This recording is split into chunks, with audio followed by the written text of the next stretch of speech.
जय हिंद दोस्तों जैसे कि आपको पता ही है कि पार्लियामेंट का सेशन चल रहा है। ऐसे में दोस्तों सरकार ने 8वें वेतन आयोग को लेकर के बड़ा खुलासा किया है कि 8वें वेतन आयोग के लिए जो सिफारिशों के लिए उनके सामने मांगे आई हैं, वो कौन कौन सी मांगे आई हैं जिन पर 8वें वेतन आयोग ने काम करना है, विचार करना है। और दोस्तों ये मांगे पूरी होंगी नहीं होंगी, इस पर भी जो है डिस्कशन करेंगे दोस्तों। और ये मैंने शॉर्ट में लिख दिया है यहाँ पर। और आपको पता ही है दोस्तों कि अगर संसद का सेशन चल रहा है तो लोकसभा में भी 8वें वेतन आयोग से संबंधित कुछ क्वेश्चन पूछे गए थे। और क्वेश्चन दोस्तों इस प्रकार के क्वेश्चन थे, 21 जुलाई को पूछा गया था। तो मैंने इस वीडियो में वो सारा कवर किया है। आप चाहें तो इस वीडियो के डिस्क्रिप्शन में जाकर इसका लिंक आपको मिल जाएगा। तो ये लोकसभा का था। अब आते हैं दोस्तों राज्यसभा में दोस्तों 22 जुलाई को यानी कि कल कुछ क्वेश्चन 8वें वेतन आयोग से संबंधित कुछ क्वेश्चंस के जवाब दिए गए हैं यहाँ पर कि हमारे पास। अब देखिए, जो लोकसभा में एक चीज आई थी दोस्तों कि सरकार ने कहा था कि रक्षा मंत्रालय, गृह मंत्रालय और डीओपीटी और राज्यों सहित प्रमुख हितधारकों से इनपुट मांगे गए हैं, मतलब टर्म्स ऑफ रेफरेंसेस मांगे गए हैं। तो जो इनको अभी तक प्राप्त हो चुके हैं इसके बारे में यहाँ पर पूरा का पूरा डिटेल लिखी हुई है दोस्तों। 15 सूत्रीय भी क्या है, कई सारी मांगे हैं, मैं आपको बताऊंगा, आपके मतलब की ही है।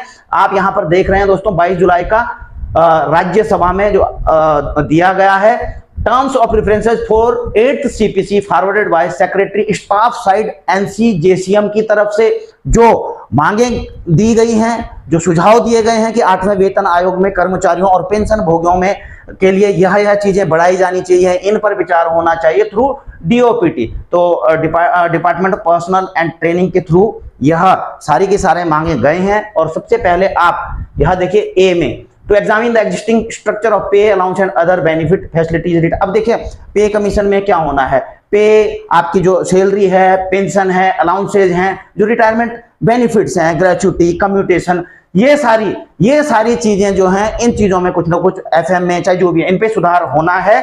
अब क्या किस किस के लिए यह लागू हो जाएगा, यहाँ पर central government employed, industrial and non industrial के लिए जो 8वां वेतन आयोग लागू होने जा रहा है, personal belonging to all India services, personal belonging to defence forces and paramilitary forces, personal called as Gramin Dak Sevak belonging to the postal department. आपको भी पता होना चाहिए कि ये लोग जो केंद्रीय जो वेतन आयोग है उसके अंतर्गत ये सारे कवर होते हैं। Personal of union territory officer and employ of Indian audit and account department officers and employ of supreme court, member of regulatory bodies setup under act of parliament, employees of central government autonomous body and institution. तो ये सारे के सारे cover हैं और इनके बारे में बात की गई है कि इन चीजों पर विचार करना है। अब बी में क्या है दोस्तों, क्या क्या मांगे आ रहे हैं, to work out comprehensive revised pay packet for the categories of central government employ mentioned in para. तो इनके लिए 1/1/2026, क्योंकि 8वां वेतन आयोग कब से लागू होगा, 1/1/2026 से। तो इनके लिए मांगे हैं, the commission will determine the pay structure, benefit, facilities, retirement benefit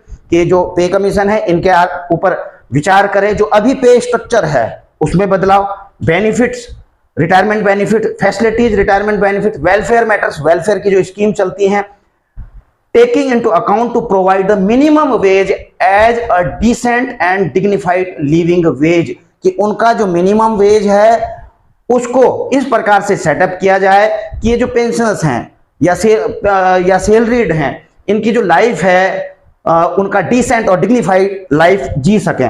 with reference to the recommendation of 15th Indian labour conference 1957। अब यहाँ पर देखिए कुछ रेफरेंस दिया गया है इंडियन लेबर कॉन्फ्रेंस, ठीक है, जो रूल है, सुप्रीम कोर्ट के जजमेंट का भी यहाँ पर हवाला दिया गया है, डॉक्टर एक्रोड फॉर्मूले की भी यहाँ पर दोस्तों बात की गई है, ठीक है ना। The commission also consider increase consumption unit from 3 family unit to 3.6 family unit as recommended by an expert committee. तो दोस्तों अभी क्या है, आपको जो आपका पे कमीशन होता है उसमें जब आपकी सैलरी बढ़ाई जाती है, पेंशन बढ़ाई जाती है, तो उसमें मेंबर्स को भी जो फिटमेंट फैक्टर बनता है ना दोस्तों, तो उसमें एक लगाया जाता है कि इनकी फैमिली में इतने मेंबर है, उसके अकॉर्डिंग महंगाई कितनी चल रही है, कितना बोझ आ रहा है, कितना जरूरत है। तो 3 से बढ़ा करके 3.6 फैमिली यूनिट की मांग की गई है। अब अगर ये होगा तो दोस्तों उस हिसाब से फिटमेंट फैक्टर में भी आपको राहत मिलेगी, मतलब उसका फायदा मिलेगा, ठीक है ना।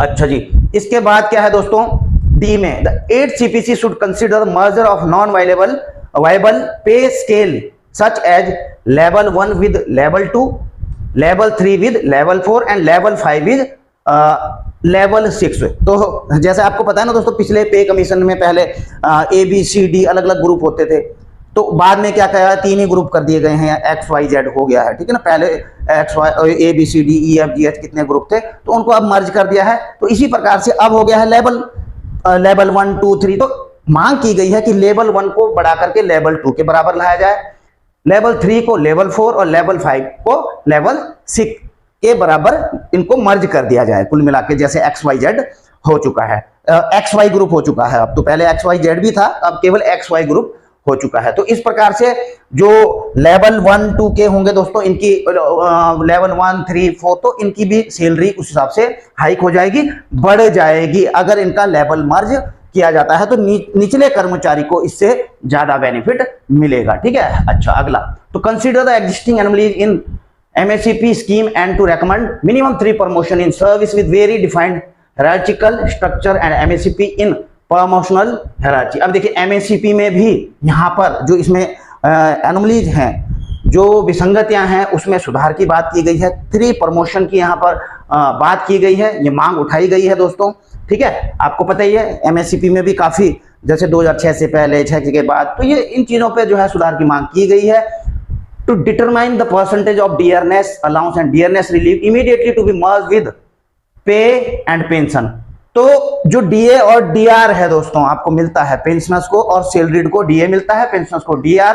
तो इसको पहले इमीडिएटली, क्योंकि 50% क्रॉस कर चुका है, तो इसको पे कमीशन से पहले ही इसको आपकी सैलरी और पेंशन में मर्ज कर दिया जाना चाहिए। उसके बाद आपका पे कमीशन में जो है रिकमेंडेशन में उस हिसाब से चलना चाहिए, ठीक है।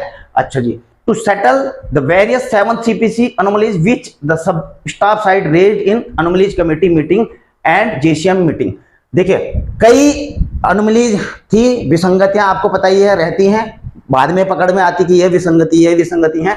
तो 7वें वेतन आयोग में जो विसंगतियां थी, इसको लेकर के स्टाफ साइड ने कई जो मीटिंग्स के दौरान सरकार के साथ में JCM मीटिंग जो हुई, तो उसमें कई मुद्दे उठाए हैं कि इसमें ये अनोमली थी, इनको दूर किया जाए। तो दूर तो अब दोस्तों वो वाली तो चली गई, तो अब दूर कब किया जाए, 8वें वेतन आयोग में इसको दूर कर दिया जाए, मतलब सुधार दिया जाए। ये है जो मांगे, और मांगे कई उठती रहती है, आपने देखा होगा, बीच बीच में हम आपको बताते रहते हैं। To work out the improvement needed to the existing retirement benefit like pension, death cum retirement gratuity, family pension, restoration, commuted. अब देखिए, जो इंप्रूवमेंट, जो एग्जिस्टिंग रिटायरमेंट बेनिफिट की जो पॉलिसी है, उसमें इंप्रूवमेंट किया जाना चाहिए, ठीक है। इंप्रूवमेंट किया जाना चाहिए, यानी कि आपकी पेंशन में डेथ कम जो आपको रिटायरमेंट ग्रेच्युटी मिलती है, फैमिली पेंशन में फॉर्मूले में कुछ बदलाव ला करके फैमिली पेंशन जो है कुछ बढ़ोतरी होनी चाहिए। रिस्टोरेशन ऑफ कम्यूटेड पोर्शन, आपको पता ही है, आफ्टर 12 ईयर्स, अभी तक 15 साल है,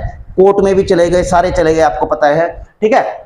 तो मांग यही है कि 15 साल से इसको घटा करके 12 साल कर दिया जाए।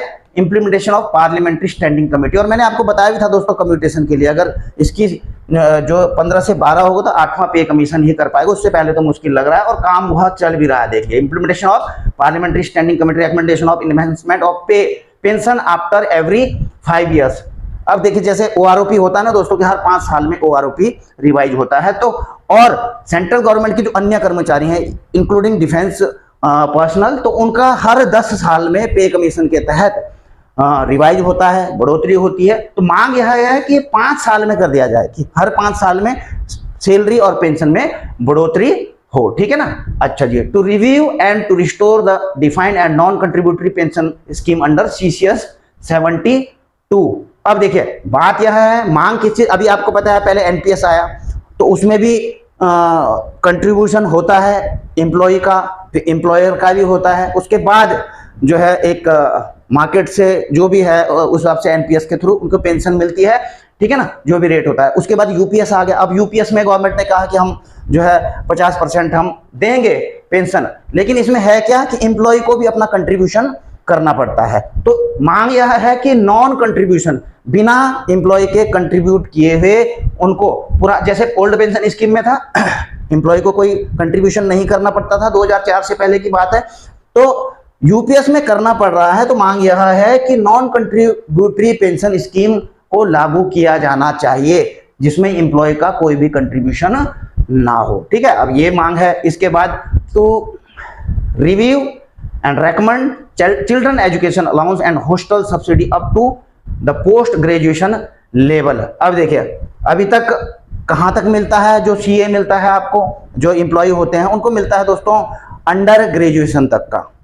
अब यहां पर मांग क्या है कि पोस्ट ग्रेजुएशन लेवल तक पूरा जो है सीए दिया जाना चाहिए। ठीक है, अच्छा, to review and recommend introduction of such advance which are required in the current circumstances and also to restore advance which are abolished, कि जो एम्प्लॉय हैं उनको एडवांस दिया जाना चाहिए। एडवांस का मतलब होता है दोस्तों किसी की जरूरत पड़ गई, ठीक है, अब आपका तो जो जमा रहता है पीएफ वगैरह जो आप उसको निकालते हैं, कभी ऐसी जरूरत पड़ गई, लेकिन यहाँ पर मांग यह है कि गवर्नमेंट को कुछ किसी की इमरजेंसी पड़ गई, कुछ लेना चाहता है तो उसको एडवांस दे दिया जाए। अब जितना भी होगा, कोई 3 महीने की सैलरी हो सकती है, 6 महीने की सैलरी एडवांस में देना हो सकता है, लेकिन इसकी मांग है कि अगर किसी की जरूरत पड़ती है तो वो एडवांस भी ले सके, ऐसी व्यवस्था की जाए। ठीक है ना, अच्छा, to consider payment of risk and hardship allowance to all category of railways employees के लिए रिस्क एंड हार्डशिप अलाउंस की के लिए मांग की गई है। Considering the risk and hardship involved in the nature of duties, उनकी, क्योंकि रेलवे में अलग अलग नेचर की ड्यूटी होती है, किसी को रिस्क ज़्यादा होता है, किसी को कम होता है, तो उसके अकॉर्डिंग उनको रिस्क हार्डशिप अलाउंस उनके लिए दिया जाना चाहिए। और अगली जो मांग है दोस्तों, to consider the highly perennial risky and hazardous working condition under which the defence civilian employ involve in manufacturing arms, ammunition, chemical, explosive and acid etcetera. अब देखिए जो डिफेंस के हैं, जो जवान हैं, चाहे आर्मी, एयरफोर्स, नेवी, उनको तो रिस्क एंड हार्डशिप अलाउंस मिलता ही है। कोई ग्लेशियर में है तो वहाँ का अलाउंस है, सीआई ऑप्स में है, फील्ड एरिया में है, उनका अलाउंस मिलता है। हालांकि उनमें भी बढ़ोतरी होगी, अकॉर्डिंगली सब में बढ़ोतरी होगी, लेकिन जो सिविल डिफेंस के हैं दोस्तों, डिफेंस सिविलियन हैं, तो उनको ये नहीं मिलता है, जबकि वो भी कई जगह ऐसी जगह इन्वॉल्व रहते हैं कि आर्म्स बनाने में, अम्युनिशन बनाने में, केमिकल, एक्सप्लोजिव, एसिड, ऐसी जगह काम करते हैं। तो ऐसे में रिस्क उनकी लाइफ को भी है, और उनकी लाइफ को अगर रिस्क है तो उनके लिए भी risk and hazardous risk allowance की मांग की गई है। और इवन की दोस्तों स्पेशल रिस्क अलाउंस की मांग की गई है। इंश्योरेंस कवरेज भी, अगर इनको कुछ हो जाता है, कुछ होता है अपनी ड्यूटी के दौरान, क्योंकि रिस्की काम कर रहे हैं, तो ऐसे में इनका इंश्योरेंस भी कुछ ना कुछ तय होना चाहिए। तो कुल मिलाकर के दोस्तों ये सारी मांगे मैंने आपको बता दी हैं। आपका समय बिल्कुल भी व्यर्थ नहीं करूंगा, न वीडियो को लाइक शेयर करने के लिए बोलूंगा, अच्छा लगता है तो कर देना, ठीक है ना। और आप देख ही रहे हैं, मैंने कल की वीडियो में कहा था, मैं हो सकता है मैं काफ़ी दिनों के बाद आऊँ, क्योंकि मैं 10-10, 15-15 दिन में आजकल वीडियोज बना पा रहा हूँ, ठीक है ना। अब इसके लिए क्षमा भी मैंने आपसे मांगी है। हालांकि आप मेरे व्यूअर्स ऐसे हैं, लगातार कमेंट कर रहे, सर इतने दिन बाद क्यों बनाते हो, रेगुलर बनाया करो, रेगुलर बनाया करो। पर मैं कमिटमेंट नहीं कर सकता हूं कि मैं सबसे पहले आपके लिए वीडियो लेकर के आऊँगा, डेली लेकर के आऊँगा, क्योंकि ये मेरे लिए दोस्तों बहुत ज़्यादा मुश्किल हो जाता है आना रेगुलर बेसिस पे, क्योंकि अब मेरी भी कुछ अपनी मजबूरियां हैं, कहीं दूसरी जगह मैं बिजी हूँ, चाहे जो भी है दोस्तों। लेकिन इतना है कि जब भी कोई इम्पोर्टेंट या फिर बिल्कुल ऑथेंटिक खबरें मेरे पास आती हैं तो मैं आपके लिए वीडियो जरूर लेकर के आऊँगा। और बैक टू बैक आप देख ही रहे हैं, कल बनाया था, ये आज आपके सामने वीडियो लेकर के आ गया हूँ। बाकी दोस्तों अच्छा लगता है तो लाइक शेयर कर सकते हैं। और दोस्तों वीडियो करता हूँ यहीं पर समाप्त। जल्द मिलेंगे नई वीडियो में नई जानकारी के साथ। जय हिंद।